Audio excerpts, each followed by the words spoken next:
Hey everybody, welcome to another episode of Purple Insider. Matthew Coller here, and it is another fans only episode, of which there will be numerous this week. Hope you're having a very nice July 4th week. Got out, played some golf, and it was very, very hot outside, and I think I sweated an entire pool, but it was a good time. And so I hope you're enjoying your day, that you're, out on a lake somewhere, or you're playing golf as well. The golf course was really, really packed with people. So maybe you were one of those people out there playing with me. But anyway, happy July 4th to everybody. Middle of the summer. We couldn't be more in the summertime when it comes to football season. And yet you good folks have sent a lot of great questions, and we're going to dive into more of those. And then, after this week, we start to really count down to training camp. It is almost here. And then before you know it, it's the Hall of Fame game and we're playing football again. It's kind of crazy how fast it all goes. And training camp, I think starts maybe 18 days from now or 17 days from now, or however many when you're first listening to this. And, then it's go time. And there's so many interesting things and interesting storylines, which both here we will be doing kind of position by position previews, and over on the website as well. We'll get back with some of the usual suspects who cover this team as we lead into training camp, and exciting times this year. This is probably the most excited that I've been to cover a training camp in maybe the entire time that I've been covering the team outside of 2017. 2017 was my first training camp. I actually moved to Minnesota in late August of 2016. And so I didn't get the 2016 training camp. 2017 had a lot of interesting questions. Dalvin Cook was a rookie. Latavius Murray had just been acquired. Adrian Peterson was no longer a Viking.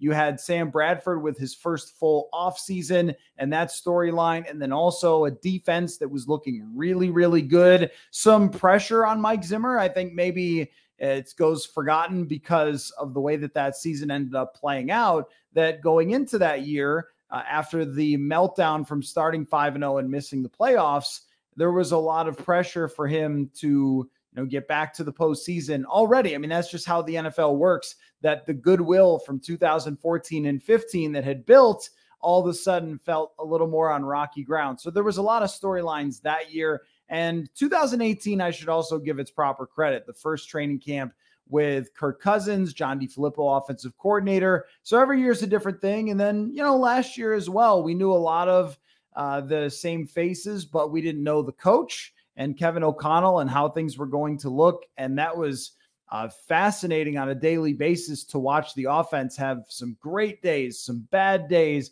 And I definitely won't forget the practice where Kirk Cousins, I think, threw 5 or 6 interceptions, and there was a ton of frustration. And then they went out against the Green Bay Packers and went completely off. But last year, some of the things in training camp about the offense were a little bit telling. Maybe not as much about the defense. I think that we believe the defense was going to be quite a bit better than it ended up being. But on the offensive side, the inconsistency of great and struggling, when we look at those final numbers of where they ranked in points scored, we could say, oh, well, they were a top 10 offense, but we all were there, right? It'd be first drive success, and then second quarter they're rolling, and then by the third quarter they're letting the opponent back into the game. And so there were these ups and downs, and it's one of the things that I've always enjoyed about training camp. And I know I'm waxing poetic about it when we're still a ways away, and I'll get to your questions in a moment, but just thinking about how each year has had its own identity to a training camp, and what we can always look back and reflect on, like, oh, I guess they did show some of the signs of this, that, or the other thing as it was developing through camp, or this player emerged in that camp, or we started to get the sense that something was wrong with whatever, or there's the, Greg Joseph is an absolute monster in camp and then has his major ups and downs during the season of missing a bunch of extra points, hitting a game winner. And so each player, you can kind of tell their story starting in training camp.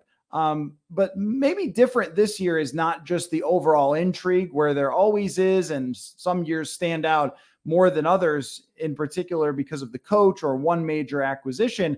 I think what it really is that I've gone into each training camp knowing what the roster was going to look like. Last year, I thought they might keep Chaz Surratt instead of Josh Metellus. That was not the case because Metellus emerged during training camp for them as a player that they like and wanted to keep.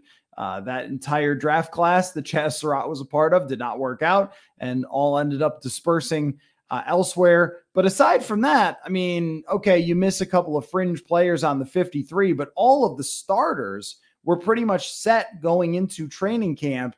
And it was the backup quarterback battle that people wanted to talk about. And then the new backup quarterback, the third running back. There just wasn't a whole lot of everyday people rising and falling to try to fight for jobs, where this year there are jobs up for grabs. There is a position of, is it going to be KJ Osborne or Jordan Addison, who starts the season as wide receiver 2, which I know they're going to play 3 wide receivers on the field a lot, but is Addison going to make himself known to Kirk Cousins as a guy that he can trust over the coming months? And we'll get into all the storylines, but the cornerback situation, the safety situation, there's just the running backs and who's going to have the second running back spot, and are they going to be trusted? All these things are going to develop over training camp. So as we get past July 4th, it's a real countdown to that. And I think from the position battle perspective, there has been no season like this in a very long time in Minnesota. So anyway, there's kind of what's on my mind at the moment, aside from getting in a few other things before training camp starts. And, off we go. So hopefully you have an enjoyable 4th, a safe 4th of July, and now we can get into your questions. Folks, I've been wearing Oakleys now for a few weeks, and let me tell you, there is a reason that Justin Jefferson and a bunch of other football players wear these things, because they are awesome. I've got the matte black Prism Sapphire polar sunglasses on, and I've been doing all sorts of summer things with them. I've been hitting golf balls in the water, jogging, playing basketball, getting sunburned, but my eyes are in good shape. I have been missing out on this experience for a long time. They are so comfortable. I can wear them all day and never get tired of having them on. Oakley is changing the game, and it's time for you to discover a whole new world of possibilities with your eyewear. They are suited for everyday eyewear with frames and lenses, allowing you to be an extension of yourself, an expression of your personality more than meets the eye. So make a sunglasses upgrade now at Oakley.com. Oakley offers Prism lens technology. What the heck is that, you ask? Well, I'm looking through it right now. It is a proprietary technology to Oakley and available for everyday settings as well. If you want to know more, and I know you do, go to Oakley.com and do your own research. And while you're at it, get yourself a pair of everyday glasses that will be sure to change your look for the better. When you wear Oakley, there really is more than meets the eye. Try it for yourself. I've worn sunglasses in the past, and I can assure you that Oakley is the best looking and best quality out there. So go on over to Oakley.com for more information today. Oakley, express your style and build a look that's made for you. Let's start off with Jim here. And Jim submitted this, by the way, on the Purple Insider newsletter chat. So if you go join the newsletter, even if it's on the free side, you can participate in the chat. And that's where I'm taking a lot of these mailbag and fans only questions. So do that, purpleinsider.com. Click on any article. It'll take you there. And also you can support the channel by signing up there as well. So anyway, that's where Jim came from. Appreciate you, Jim. He says, regardless of Lewis Cines' development, did the Vikings screw up by waiting to draft a wide receiver in 2022? Or I think you mean waiting until 2023. Jordan Addison may end up being a solid player, but it's hard to not to compare his measurables to Jameson Williams. Yeah. Okay. So what you mean is, should they have just drafted Jameson Williams, not waited till this year to draft a wide receiver? If we are doing the hindsight game, I think that if we're second guessing that draft, it's probably Kyle Hamilton at this moment. Kyle Hamilton had a terrific year for the Baltimore Ravens, was one of the highest graded safeties in the league by Pro Football Focus. And if I remember correctly, the only reason that he dropped in the draft was because he didn't run the fastest 40 which is probably not a tremendous measure for safeties. Think about how good Harrison Smith has been in recent years. I don't know that his 40 is all that fast in comparison to some of the fastest safeties in the league, but it's an intelligence position. It's a playmaker's position. And, maybe there were some people that weren't as high on Kyle Hamilton because of that, but his tape had him as a top 5 player as a lot of the analysts. So there is something to that, second guessing it, saying maybe they should have just taken him with that pick and not dropped down the board to take Lewis Cine. But your question pertaining to Jameson Williams, we'll see what happens with him long term. I'm not counting him out because he was gambling at a team hotel or whatever the details were that got him a pretty short suspension in comparison to other guys who had gambling issues that are suspended for a year or suspended indefinitely. But we're going to have to wait to find out what Jameson Williams really looks like. That ACL injury held him off the field mostly, and then he got in a few games. But Detroit's offense was really rolling, and so they just kind of stuck with what they had last year. And, of course, Jameson Williams' big catch comes against none other than the Minnesota Vikings. So we'll see how that turns out. But as far as the caliber of prospect, and throw out what you think Jameson Williams will be or what you think Jordan Addison will be, there's really no question that Jameson Williams is a better prospect. Again, that doesn't mean he'll be a better NFL player. He could completely bust. Jordan Addison could be in the Hall of Fame. One was drafted significantly higher, and a team traded all the way up from the back of the first round in order to take Jameson Williams. So his pedigree, when you also consider his speed, his size is not overwhelming, but it is bigger than Jordan Addison. The numbers that he put up in college were tremendous. He was a great weapon for Alabama. And there's also the fact that he, went to Alabama that is part of this as well. So there is pedigree there from Jameson Williams that is better.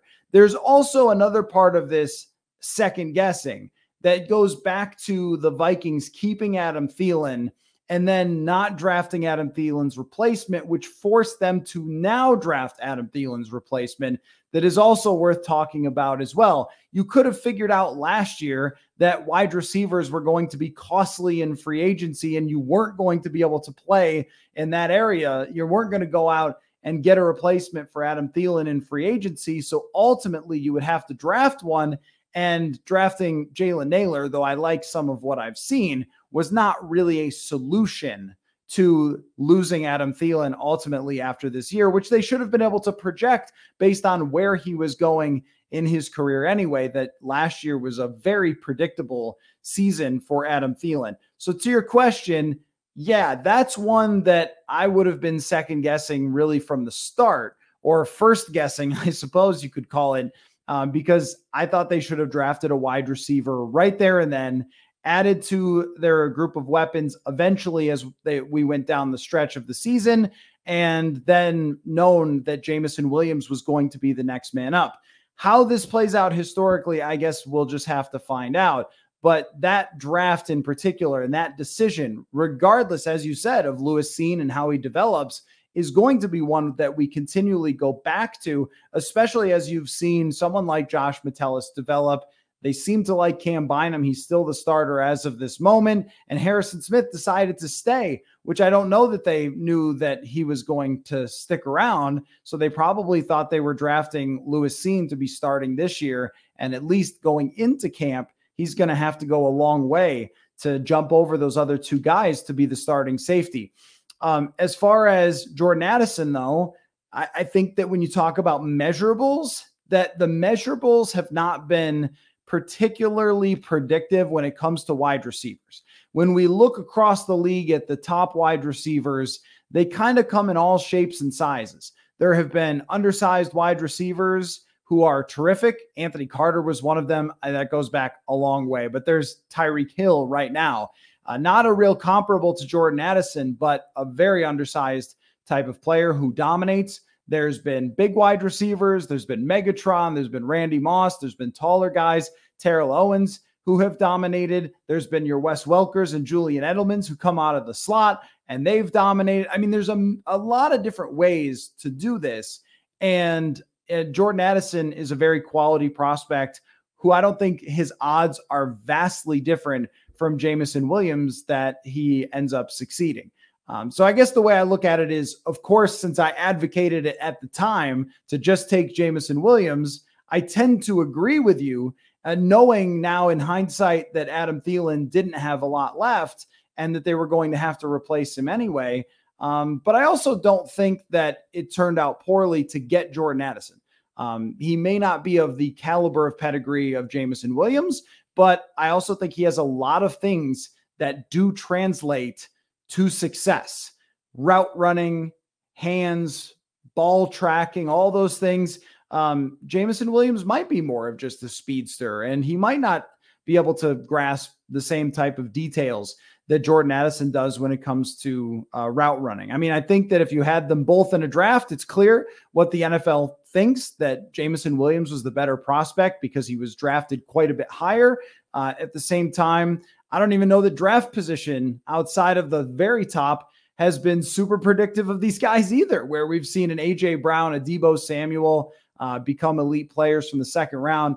When was Justin Jefferson picked? Not the first wide receiver, not the second, not the third.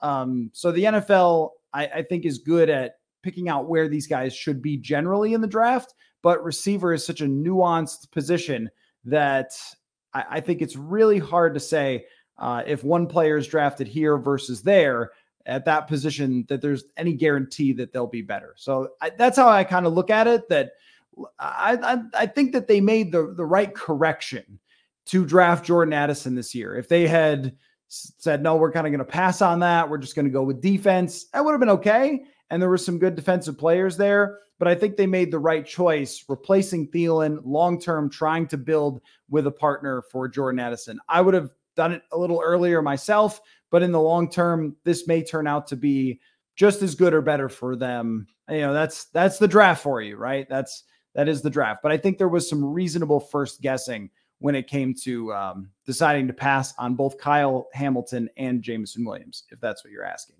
If Lewis Cine takes a step during this training camp, one of the biggest storylines, and becomes a quality starter, a playmaker for them, we're going to view this whole thing differently. And that's why at this moment, we've kind of decided what we think of that draft, but that could change 4 weeks from now, 6 weeks from now, probably not 4 weeks from now, maybe 6 weeks from now, 8 weeks from now. If we get to the end of preseason and Lewis Cine is the starting safety, Andrew Booth Jr. is starting outside corner, and both of them have had tremendous camps, we're already going to start shifting. So let's find out what happens there before we totally decide that they botched that draft. This one comes from Scott. More crushing loss for a franchise. This is perfect for this show. Falcons giving up a 28-3 lead and losing in the Super Bowl. Scott Norwood wide right. Thanks for bringing that up. Or Vikings failures. There are too many to document, but we all know them. Well, the Gary Anderson miss is by far number one. I don't even know if that's challenged by anyone. The Brett Favre thing is pretty tough. 12 men in the huddle, pretty tough. Blair Walsh is pretty tough. It happened in the wild card round, though. I mean, you can make a case that they might have gone deeper. They were playing really well at the end of the season, but it's nothing like being a fairly chip shot field goal, even for the time. Indoors at your place from a guy who never misses to go to the Super Bowl with one of the strongest teams that's ever been put on a football field in 1998. There is nothing like that. I think that that goes in the same category as the other things that you mentioned as the cream of the crop meltdown failures in the last 30 years are probably those. I think the hardest one that in comparison, I guess we could try to rank them. I think the hardest loss, the most crushing failure of all time, hands down, maybe in all of sports outside of the Buckner ground ball, is the Scott Norwood wide right. I don't know that it can be challenged. The Falcons giving up the lead is terrible. I mean, how about Seattle throwing the interception at the goal line? Terrible. It's not that unusual that a team would fail on a goal line stand. It's still harsh. The 49ers failing to get the ball in the end zone against the Ravens. It's tough, but these are things that generally happen. It's not the reason a team won or lost, but when you have one kick for a franchise that went through a lot, had been around for a long time, and had been building up in the late 80s with Jim Kelly to this point. And they had a disappointing loss to, was it Cincinnati in the playoffs? And it finally clicked for them. This was their first Super Bowl, and they are one kick away, one play, the entire universe watching, and it goes wide right. I don't know. I think because with 98 and Gary Anderson, you think they might have won the Super Bowl. Remember how strong that Denver team was. So they might have won the Super Bowl. And with the Falcons, you got to close out the game. You just melted down. You just completely blew it. You fell apart. Leads get taken away all the time. It just happened on the biggest stage. All very difficult. Same with goal line failures for Seattle and for San Francisco. All very, very tough. Their fan bases will never let it go. There is nothing like one play away, several feet away from a tortured franchise that had been so bad or mediocre for so long, for a place like Buffalo to have it go wide right. I mean, it's just, when it all comes down to that, when it all comes down to one kick, it becomes, I think, on a totally different level than almost anything else ever outside of that ground ball with Buckner. And there's a bunch of different ways you can look at both of those and say, hey, you know, Belichick was really good in Parcells against the Bills offense, and maybe that was part of it. They couldn't really stop the run in that game. There's a few what ifs, like Jeff Hostetler, who's the quarterback of the Giants, hangs onto the ball when he gets hit by Bruce Smith in the end zone, and it's not a fumble for a touchdown. It's just a safety. And there's a lot of different things you go through that game and say, well, what if this happened or what if that happened? But when it is encapsulated on you make it, you win the Super Bowl, you miss it, you lose the Super Bowl, and you miss it, nothing harder. Nothing harder in sports. Never. Considering it was the Super Bowl, nothing harder in sports. Maybe soccer fans would bring up a famous missed penalty kick or something like that, and I'm sure there are. I don't have a lot of knowledge in that, but just in the major sports that I've watched, I can't think of anything that is more soul-crushing than that. So happy 4th of July, everybody. You're not the worst with Gary Anderson. You might have the most of those types of things, although Music City Miracle is pretty tough, but you're not the worst. Next question comes from Daniel. Is Addison as a third or fourth option a pivot point for the offense this year? I tend to think that he's likely more of a bonus with Osborne as wide receiver 2 and Hawkinson as the actual number 2 option. For the moment, I would agree with you. I don't know if I want to say a bonus. I think I would say that probably the next option down. This is how we're starting training camp. This could change very quickly. If Jordan Addison comes out and he's flying and he and Kirk Cousins are on the same page, he's getting open, he's making plays, the coaches like him, he's mastered the offense. If all those things come together, he can win the wide receiver 2 job.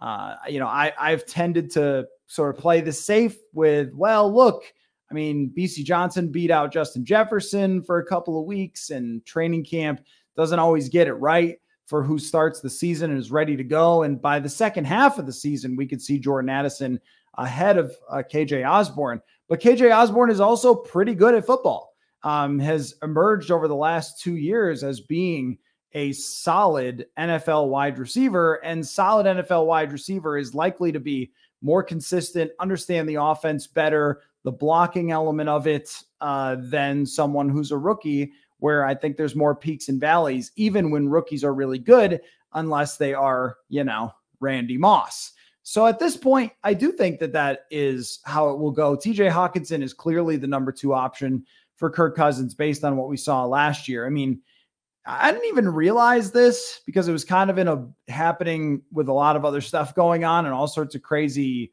late, last second wins and kind of the end of the season with the Green Bay game and everything.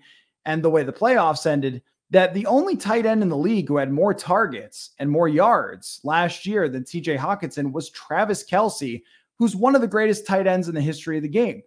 I did not really have that sink in until I was writing about TJ Hawkinson the other day and went like, oh, wow, I did not know he was number 2. Plus, I didn't add up the stats between Detroit and Minnesota, but a lot of that comes from his time in Minnesota. So he's the guy as a go-to other than Justin Jefferson. And it's the job of the others to show up when they're called upon, when teams are taking away Jefferson, especially down the field.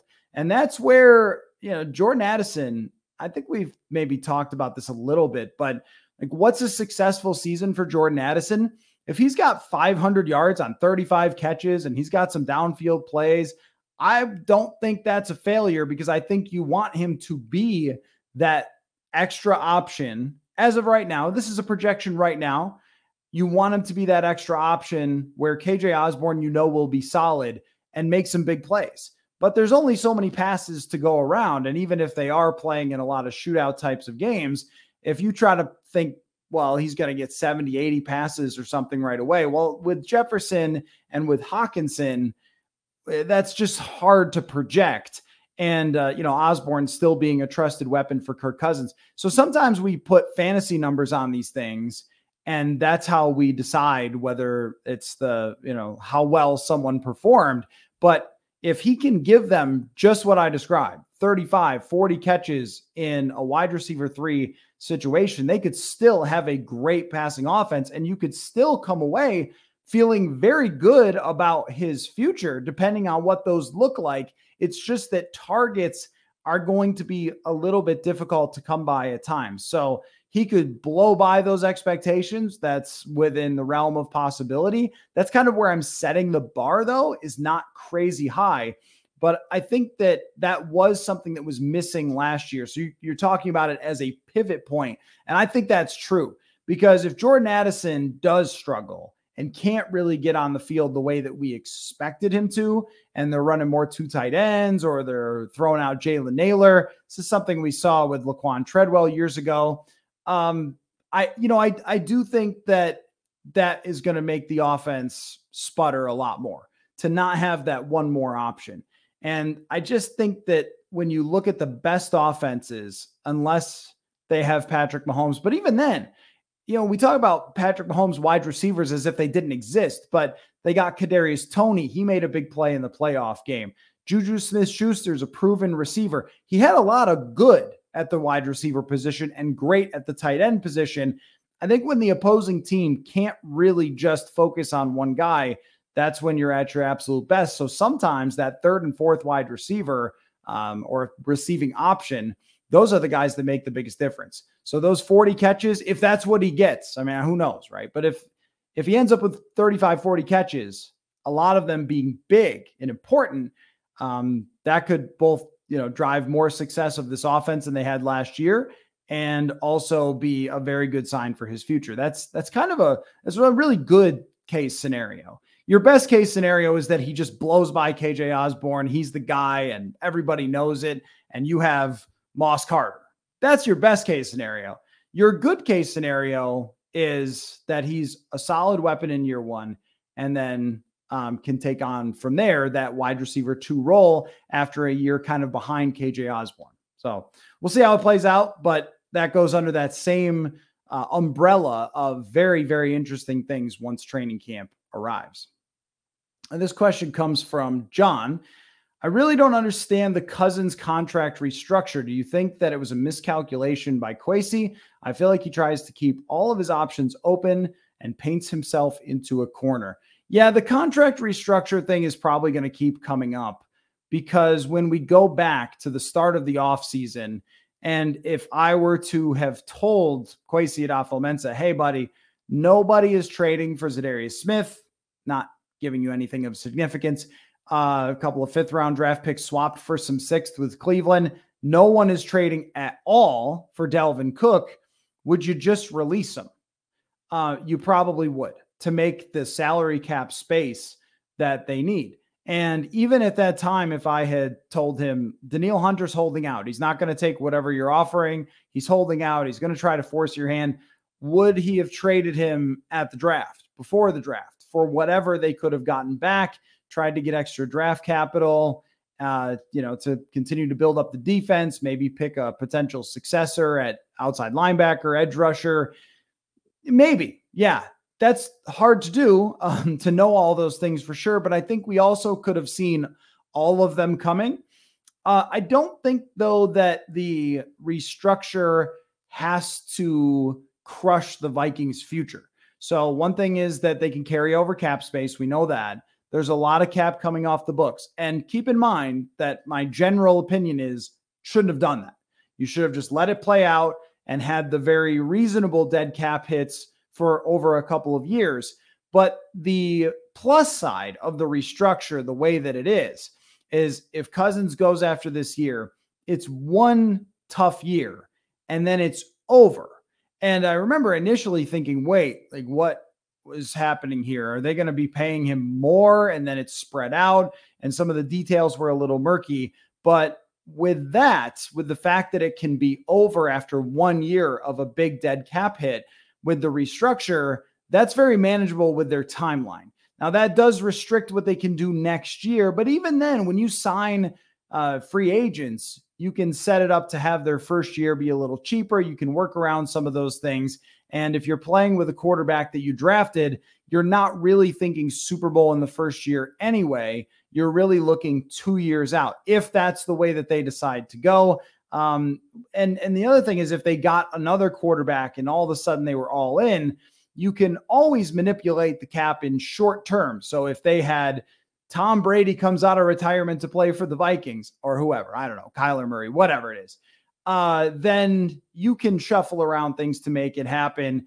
and accelerate your window. And yes, it will hurt you a little bit longer term, but I don't know if that's a reasonable scenario. The most likely is that they draft a quarterback. Yes, they're still spending a decent amount on the quarterback, a big amount, but you're probably not winning the Super Bowl with a rookie anyway. And then it's that second year where you look for the rookie to take a jump and then you pour tons of cap space into free agency, build up your roster and profit. That's the plan that has worked for a few teams in the past. Again, I don't want to make it sound like I'm defending the restructure because I didn't like the restructure. I think that the bigger picture there, though, here is that if this is the last year of Kirk Cousins and it only lasts 1 year with the dead cap hit, that doesn't destroy the future of your franchise because you're just still sunk under Kirk Cousins for a long time.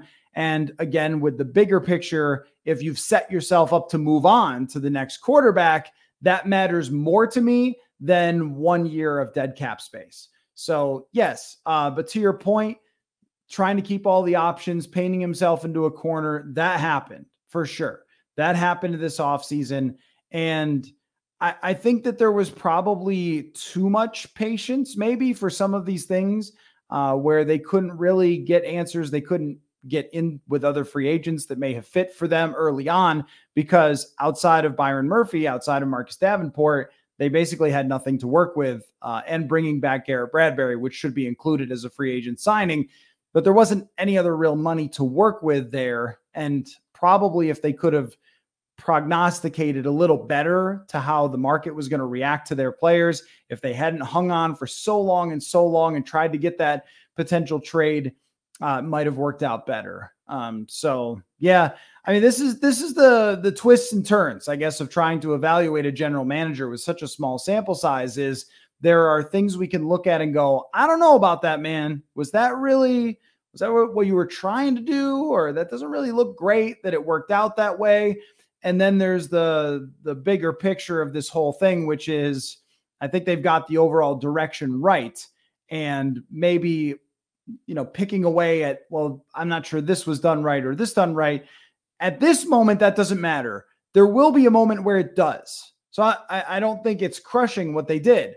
But there will be, as we go forward, times where the small details do matter a lot more than they do now as you're tearing it down. And over the coming months, however many, you will hear me probably next offseason a lot talk about how it's easier to tear it down than it is to build it up. And so they've torn it down and they've drafted a lot of players and they've got this sort of, overhaul direction that they're going in. That's a good thing for them. It's what they needed. But that restructure is a little bit of a weird sore thumb for them. And I think a lot of people, if you are a skeptic of Kwesi Adofo-Mensah, which is fair at this point, that's something you're bringing up. You're probably bringing up the last year's draft. You're probably bringing up the restructure as your two biggest critiques. Okay, this one comes from a introverted Purple Insider subscriber who didn't want their name listed, which is fine. What the hell is going on at ESPN? Will there be anyone left? I don't like seeing mass layoffs. You have experienced the kind of hack and slash management mentality. Your thoughts? Well, my first thoughts are that it is hardly just ESPN, that there are lots of businesses that are, or industries that go through this same sort of thing. I think anybody who works in a hospital knows that they're understaffed. People who work at schools will probably tell you that they're understaffed, underpaid, and people who work in a lot of different industries, their job security isn't anywhere near what it probably should be. And there's a lot of frustration. So it's hardly just media, and it's hardly just ESPN. The Athletic cut a number of writers, some who were really good. And there's kind of been this transition going on in how media works. And I don't know where ESPN fits into this in general, but sort of post-pandemic.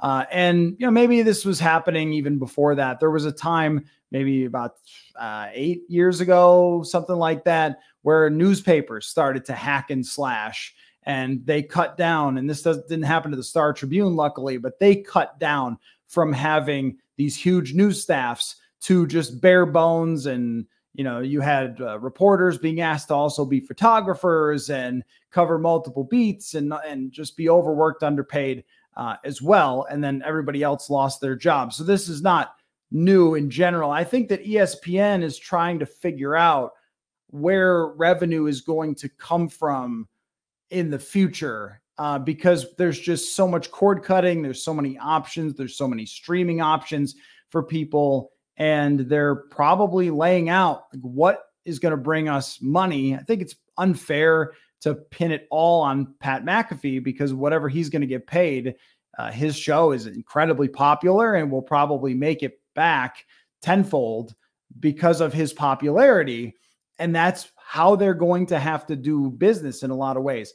I did think, though, that it's very frustrating to see someone like Susie Colbert, who is so good at her job and for a long, long time has been a pillar of the National Football League, just be thrown out the back door. Like, oh, sorry, you make too much money. See ya.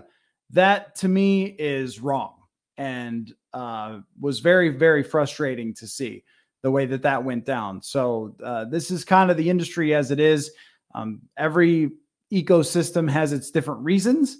There are, in the Athletic, they built up the Athletic a ton with all these hires.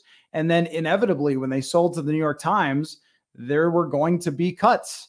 They were going to make assessments of who they wanted to pay for and who they didn't want to pay for, who's bringing in revenue. And I've never thought that journalism should be something that's, hey, how much revenue do you bring in? I think it should really be based on the quality of work that you do as a journalist, not, hey, do you have the right number of Instagram followers or whatever that's going to bring in X number of dollars in subscriptions. To me, that's very short-sighted. I don't know if that's why they made decisions, because I'm not in those meetings. I don't work for them. But I think that that's a mentality that is really chasing your tail. And I also think when companies take a bunch of money and set super high expectations for how much profit there is, there's just limitations on how much profit you can make. ESPN also has these huge contracts to pay out for sports rights. It's a complicated issue, and there are people who know more about it than me that you should listen to for that answer. That's just my perception of what's going on. I don't read a ton about it. But yeah, I think that's a little different than what happened with my former employer. I think we had the right idea long-term, and timing just didn't work out well for us. With the pandemic happening, people weren't sure when sports were coming back. There was a lot of confusion, and maybe a rash decision was made that shouldn't have been. But, I think it's a little bit different from what we're seeing now, which is just a shift to, we got to figure out how we're going to make all the profits for all the sports that we paid for, and the huge NBA rights, the huge NFL rights, and all those things. So it is a tough place to work, I'm sure, where a lot of people will be looking over their shoulders at all times, wondering, am I going to be the next one up? So, yeah, that's pretty tough. All right. The next question comes from, again, happy July 4th, everybody. Sorry to bring you down with that, but a fascinating subject. And I guess I should do a little bit more in terms of understanding what happened there.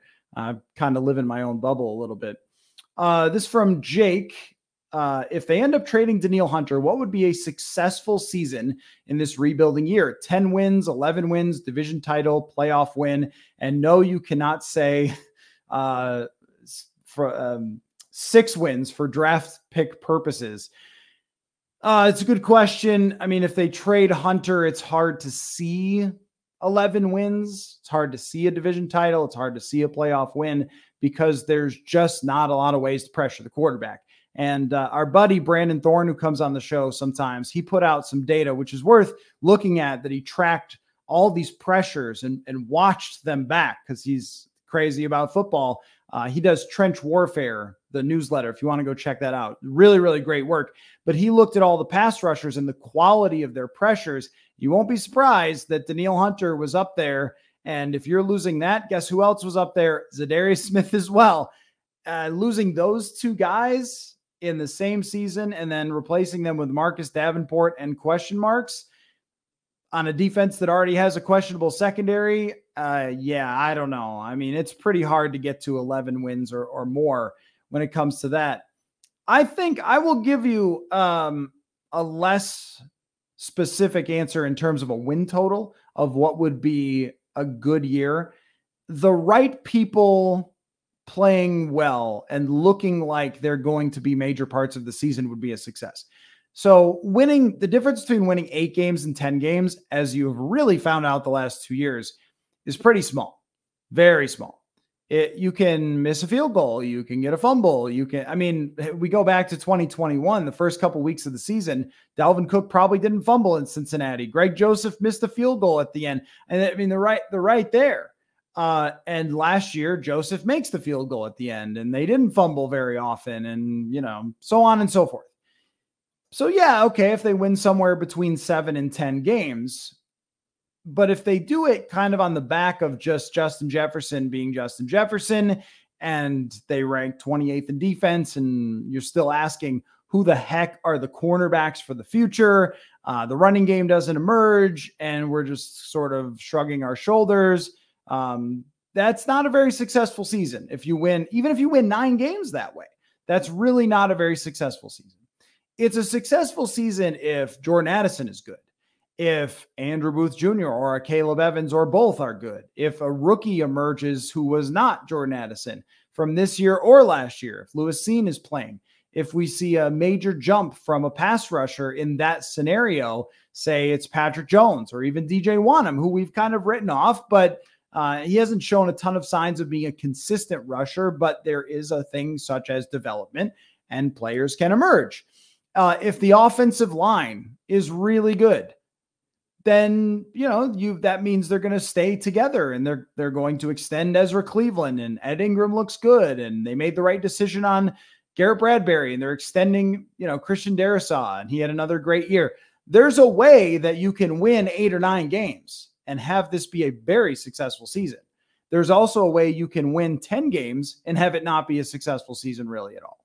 If it's a bunch of luck, again, if Kevin O'Connell is just the luckiest luckster who ever lucked out and he gets all the field goals to go in, the other team misses game-winning field goals, they win the turnover battle in a handful of games and they get to 10 and it's again just kind of bogus, well, that's not great for the future. I think that's what really matters here.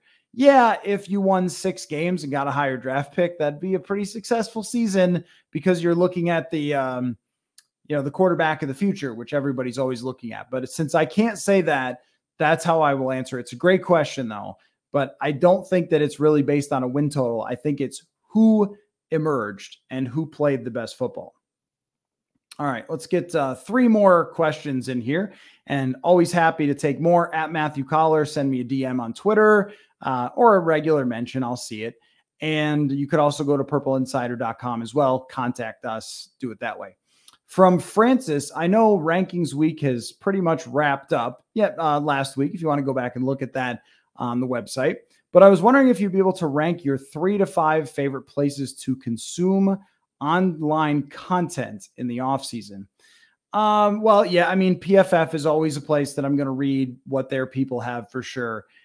For me, it's really kind of a individual writer type of basis. So I just mentioned Brandon Thorne. He does great stuff on the trenches, trench warfare. Kevin Cole, who was on this show recently, I subscribed to his newsletter, Unexpected Points. So I've kind of gotten into a lot of writers who do individual stuff. You guys know Tyler Dunn comes on this show. His Substack is called Go Long. And I really like the way that a lot of journalists are kind of going in the direction that I did. Now, I was forced to go that direction, whereas a lot of other writers are leaving their jobs and kind of taking their audiences with them, just like I did here. But I like to support those people who are doing that. Cody Alexander does a great job. He's been on the show before, the defensive guru. So I read some of his stuff, but there's a lot of great people out there. I don't know if I could give you 3. I like to read local beat reporters. I follow a ton of local beat reporters. And when interesting stuff comes up in Cleveland or Atlanta or wherever, I'm going to try to pay attention to it. Local newspaper beat reporter usually knows the most about the team. And so if I'm looking for a little information on somebody the Vikings are playing, I'm kind of going to go to their local newspaper and see what they've been writing. And the Ringer has a lot of great football content. Kevin Clark is one of the best. So if he writes something, I'm absolutely going to read that. So for me, it's a mix mash. And this is why when Twitter went weird the other day and it looked like it might just collapse on all of us or not allow us to read tweets anymore, which is a weird business model. But the biggest disappointment is that there's so many people's work who I read on a daily basis that even when it was down for a whole day for me because I maxed out my tweet limit or something, it was weird to not be reading stuff because people are always posting their articles and I'm just clicking on or it gets shared into your feed and you read something random. So I'm always just kind of constantly gathering what everybody's writing. And it's hard to say 3 to 5 because I'm going to read, Bill Barnwell on ESPN, what he's writing about. So there's just so many different places that I consume content. So hopefully Twitter kind of gets it figured out and everybody doesn't have to leave. And we'll see from there. But yeah, I can't say that there's like one specific person or several specific websites that I'm just always going to. So this one comes from Chuck, and I don't understand the question, but this was a question inside the newsletter chat. What kind of bear is the best? What kind of bear is the best? I don't know if there's supposed to be more to that question, but I would say the type of bear who tanks to then get the number 1 pick and then trades down and gathers more draft capital. And if it doesn't work with the quarterback that this bear has, then this bear will draft the next quarterback next year. That bear is Ryan Poles. He has been the best bear. Although the trade for Chase Claypool, we'll see how it goes this year. Maybe a little bit questionable. But you have to admit that the Bears are in maybe the best position they've been in quite some time to build a real winning team. Is that what you were talking about? You're talking about Mike Singletary? You're talking about, throwback Mike Ditka Bears? Is that what we're talking about? You know who I thought was going to be a great bear that wasn't was the A-Train, Anthony Thomas. Anybody remember him? He was not the best bear. Thomas Jones was a great bear, though. Anyway, lots of great bears. Brian Urlacher, when you go to Chicago and you drive around and you see Brian Urlacher with hair on a bunch of billboards, he's probably the best bear. But I don't know why he did that hair thing. All right, final question. This is what you get for you want a football podcast on July 4th. This is what you got. Final question from Old Drummer 55, a longtime supporter of Purple Insider. Greatly appreciate him. Barring a visit from the injury Grim Reaper, I believe the offensive line will improve this year. I'm very curious whether or not Bradbury will continue his upward trend. I think if Garrett Bradbury just plays the same football that he did last year for the rest of his career, he will be considered a very, very solid and good player and absolutely good enough to win with. You can't have 2 guards that just get throttled. It wasn't every single game that they did, but it was far too often. You can't have every third down teams just send a stunt or a blitz and have it work. You can't just have Jonathan Allen or, Dexter Lawrence blow through the interior of your offensive line time and time again. It's going to make it very difficult to succeed in the passing game, even if it is a different quarterback down the road. Where am I at with the offensive line improvement? I don't want to put myself out on this limb. If it happens, I think that it should have, because of where they drafted all these guys. If you're going to spend that much in draft capital on the offensive line, yeah, eventually it should be a great offensive line. If you're spending all second and first round picks, 3 firsts and 2 seconds, you should look like the Cowboys in 1993 with all that draft capital that you're putting forward. So far, that hasn't been the case. And I think it's one of the potential outcomes that Cleveland and Ingram get better and that Bradbury continues what he's doing. It is an outlier season so far from Bradbury. We've only seen him do it once. He has to do it more than once. And it wasn't even the entire season, because he was banged up toward the end of the season. So he didn't even play every game. And we're kind of declaring it, this big step. Will he continue to improve? I don't think that there's much more to squeeze out of that, but I do think that what he did last year was top 10 type of center stuff. And if he can be in that fringe, he won't be the number 1 center in the league. But if he's just not big enough to be the number 1 center in the league. But if he is very good and very solid in pass protection, then you can have an elite offensive line without a center who's necessarily the best pass blocker. But those guards, I just don't know if I want to make the bet yet, because I am concerned about the element of just giving up those blitzes and stunts and twists and everything. Can you learn to spot those better? Can you learn to see those better? That wasn't a Garrett Bradbury problem. Garrett Bradbury's problem was not anchoring when he was getting pass rushed. And there's also context too. Was he being attacked less last year? That's worth asking as well. Maybe they were just going after the rookie guard a lot more. Ezra Cleveland has not gotten that part down. He is a very good run blocker, but he has not gotten that part down of being able to really see what the defense is doing, diagnose it, and make the right blocks. And also there's just a lot of swinging and missing.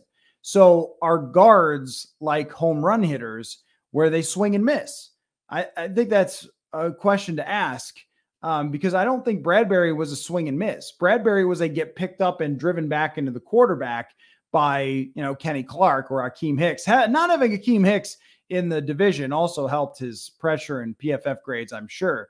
But is it something that you can vastly improve, that you have these lunge moments or these complete whiffs on pass rushers? I think we're going to find out with Ingram and Ezra Cleveland. So I'm not ready to declare it. I think that it's in the realm of possibility. And if it does happen, then wow, are they set up for the future? I mean, just wow. On the offensive side, if you were to put out a great offensive line with Jefferson, maybe Hawkinson on an extension, a first-round draft pick, there is so much to work with there if you have the offensive line figured out. If not, then kind of back to the drawing board. At least you have the tackles, the hardest part, but that means a couple more positions being replaced in the future. Whew, all right. Thank you, everybody, for all the great questions. As always, we'll definitely be accepting more. I think we're going to do some version of Hot Routes on the YouTube channel, and we'll obviously post it to the podcast as well for July 4th. I mean, I'm just kind of enjoying the day. Might as well talk some football when we can, right? So thanks again, everybody. Continue to keep those questions coming. Go check out the newsletter. Get in the chat there, and we will have some fun conversation from there. So thanks, everybody. We'll talk soon.